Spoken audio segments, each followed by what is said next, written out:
दोस्तों नमस्कार। ये है मार्गदर्शन फॉर सिविल सर्विसेज। मैं अनुराग चौधरी। दोस्तों आज की वीडियो में प्रस्तुत है सिविल सेवा एवं राज्य सेवा परीक्षा के अभ्यर्थियों के लिए डॉक्टर विजय अग्रवाल द्वारा लिखित पुस्तक आज़ादी की कहानी का अध्याय 3 प्रथम स्वतंत्रता आंदोलन। दोस्तों इस पुस्तक में भारत की आज़ादी के लिए हुए स्वतंत्रता संघर्ष को अत्यंत ही सरल एवं रोचक तरीके से प्रस्तुत किया गया है। इसमें घटनाओं का तिथिवार विवरण प्रस्तुत करके उसके कारण और प्रभावों का सटीक विश्लेषण किया गया है, ताकि आप भारतीय स्वतंत्रता आंदोलन एवं उसके विभिन्न पहलुओं को आसानी से समझ सकें। आइए शुरू करते हैं आज़ादी की कहानी का अध्याय 3 प्रथम स्वतंत्रता आंदोलन। भले ही अंग्रेज इसे सिपाहियों का विद्रोह कहें, लेकिन था यह प्रथम स्वतंत्रता संग्राम ही। यह मूल रूप से देश के लाखों किसानों, दस्तकारों, सैनिकों और विदेशी शासन से त्रस्त लोगों का विद्रोह था, जो करीब 1 साल तक चला और जिसने पहली बार अंग्रेजी सत्ता की चूलें हिला दी।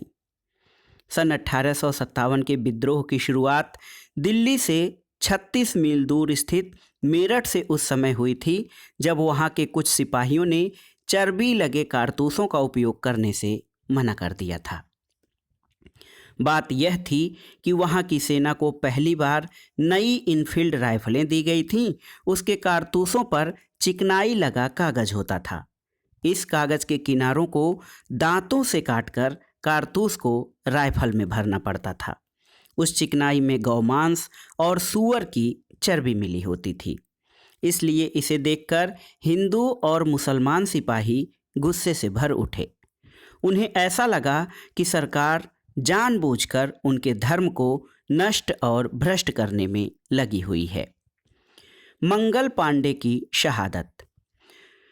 हालांकि इस विद्रोह की शुरुआत मेरठ में 10 मई 1857 को हुई थी, जो जल्दी ही सारे उत्तर भारत में फैल गई। लेकिन इसके बीज तो उस समय पड़ गए थे जब 29 मार्च को अकेले विद्रोह करने तथा अपने बड़े अफसर पर हमला करने के आरोप में एक नौजवान सैनिक मंगल पांडे को फांसी पर चढ़ा दिया गया था। इसके कुछ दिनों बाद 24 अप्रैल को जब एक रेजिमेंट के 99 सिपाहियों ने चिकनाई मिले कारतूसों को लेने से मना कर दिया, तो उन्हें 9 मई को बर्खास्त करके 10 साल की कैद की सज़ा सुना दी गई। जैसे ही यह हुआ, वैसे ही मेरठ में रहने वाले भारतीय सैनिकों ने विद्रोह करके अपने कैद साथियों को छुड़ा लिया, अफसरों को मार दिया और विद्रोह का झंडा खड़ा कर दिया। जैसे ही 10 मई का सूरज अपनी लालिमा को समेटकर पश्चिम दिशा की गोद में उतर गया, वैसे ही ये विद्रोही सिपाही दिल्ली की ओर बढ़े। इतिहासकार विपिन चंद्र के शब्दों में 11 मई 1857 को दिल्ली की सड़कों पर सवेरा अभी उतर ही रहा था। जिंदगी की हलचल अभी शुरू भी नहीं हुई थी कि तभी मेरठ से आए सिपाहियों का एक दस्ता यमुना पार कर शहर में पहुंचा। उन्हें सामने दिखाई दिया चुंगी का दफ्तर। उन्होंने उसमें आग लगा दी और फिर लाल किले की तरफ बढ़ गए। इन सिपाहियों ने एक दिन पहले ही मेरठ में अपने अंग्रेज अफसरों का आदेश मानने से इनकार कर दिया था और उनकी हत्या कर दी थी। सिपाहियों के शहर में प्रवेश करते ही दिल्ली जैसे नींद से जगी। अच्छी खासी भीड़ इन सिपाहियों के पीछे हो ली। सब रोमांचित थे। राजघाट दरवाज़ा पार कर ये लोग लाल किले के भीतर पहुँचे। सिपाहियों का यह दस्ता यहाँ यह अपील करने आया था कि सम्राट इन सिपाहियों का नेतृत्व स्वीकार करें। मुगल सम्राट बहादुर शाह जफर को इन विद्रोही सैनिकों ने तत्काल भारत का बादशाह घोषित कर दिया और देखते ही देखते दिल्ली महान विद्रोह का केंद्र और बहादुर शाह उसके प्रतीक बन गए। दिल्ली पर कब्जे के 1 महीने के अंदर ही कानपुर, लखनऊ, बनारस, इलाहाबाद, बरेली, जगदीशपुर और झांसी जैसे सभी बड़े केंद्रों को इस विद्रोह ने अपनी लपेट में ले लिया। इन स्थानीय विद्रोहों का नेतृत्व स्थानीय सामंतों, नवाबों और राजाओं ने संभाला।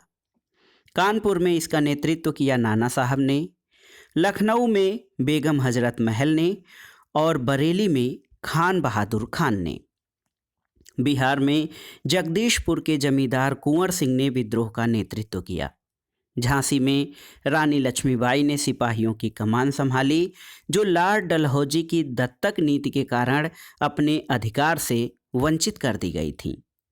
इंदौर के सैनिक विद्रोह करके सिपाहियों के साथ जा मिले।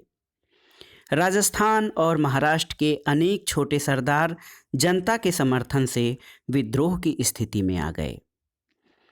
2 गज जमीन भी नसीब न हुई। देश का यह प्रथम स्वतंत्रता संग्राम करीब 1 वर्ष तक चला, लेकिन चूंकि यह संग्राम संगठित नहीं था, इस कारण इसके वांछित परिणाम नहीं निकल पाए।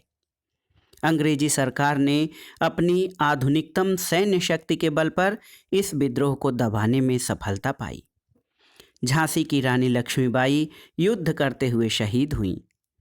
नाना साहब की ओर से लड़ते हुए तात्या टोपे ने वीर गति प्राप्त की। वे सन 1859 तक अंग्रेजों के विरुद्ध गुरिल्ला लड़ाई लड़ते रहे और अंत में एक जमींदार द्वारा धोखा दिए जाने के कारण अंग्रेजों ने उन्हें मौत के घाट उतार दिया।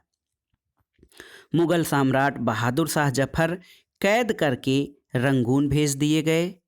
कुंवर सिंह ने काफ़ी बहादुरी दिखाई और अंत तक अंग्रेजों को पता नहीं लगने दिया कि वे कहाँ हैं।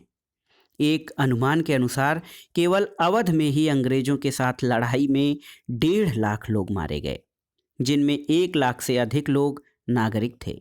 इससे ये बात प्रमाणित होती है कि अंग्रेजों के विरुद्ध केवल सिपाही और जमींदार ही नहीं, बल्कि इन क्षेत्रों की जनता भी उठ खड़ी हुई थी। करीब करीब 1 वर्ष के अंदर 2 सितंबर 1857 को अंग्रेजों ने दिल्ली पर कब्जा करके बूढ़े बहादुर शाह जफर को कैद कर लिया। उनके शहजादों को पकड़कर कत्ल कर दिया। बादशाह पर मुकदमा चलाकर देश निकाले के तौर पर रंगून भेज दिया गया, जहां सन 1872 में उनकी मृत्यु हो गई और इस प्रकार महान मुगल वंश के अंतिम शासक को अंत समय में अपने देश की मिट्टी तक नसीब नहीं हुई।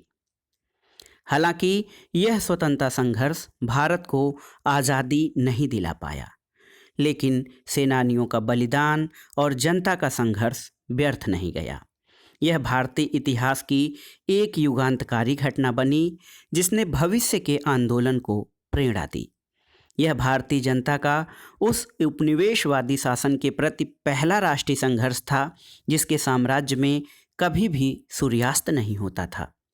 इस संघर्ष ने भारतीय जनता के मन में ये विश्वास पैदा किया कि यदि वे एकजुट होकर अंग्रेजों की सत्ता के विरुद्ध उठ खड़े हों तो स्वतंत्रता के अपने लक्ष्य को पा सकते हैं। भारतीय जनता के सामने अब कुछ ऐसे आदर्श नायक उपस्थित हो गए थे, जिनसे वे भविष्य में स्वतंत्रता के लिए प्रेरणा पाते रहे और 90 वर्षों बाद भारत गुलामी की जिस दास्ता से मुक्त हुआ, उसका बिगुल सन 1857 में बज चुका था। तो दोस्तों, ये थी आज़ादी की कहानी का अध्याय 3, प्रथम स्वतंत्रता आंदोलन। आपने प्रथम स्वतंत्रता आंदोलन के बारे में काफ़ी कुछ पढ़ा होगा और काफ़ी कुछ जानते भी होंगे। इस पुस्तक में केवल उन घटनाओं का, उनके कारणों का और आगामी स्वतंत्रता आंदोलन पर पड़ने वाले उनके प्रभावों के बारे में एक सटीक और संक्षिप्त विश्लेषण किया गया है, ताकि आगे के अध्यायों और आगे के स्वतंत्रता आंदोलन के बारे में जो है हम एक समझ और अपनी स्पष्ट दृष्टि विकसित कर सकें। दोस्तों, आज़ादी की कहानी का अगला अध्याय अगले वीडियो में। अन्य ज्ञानवर्धक वीडियो के लिए हमारे चैनल से जुड़े रहें। वीडियो को लाइक करें, शेयर करें और इस चैनल मार्गदर्शन फॉर सिविल सर्विसेज को सब्सक्राइब करें। वीडियो देखने के लिए धन्यवाद। नमस्कार।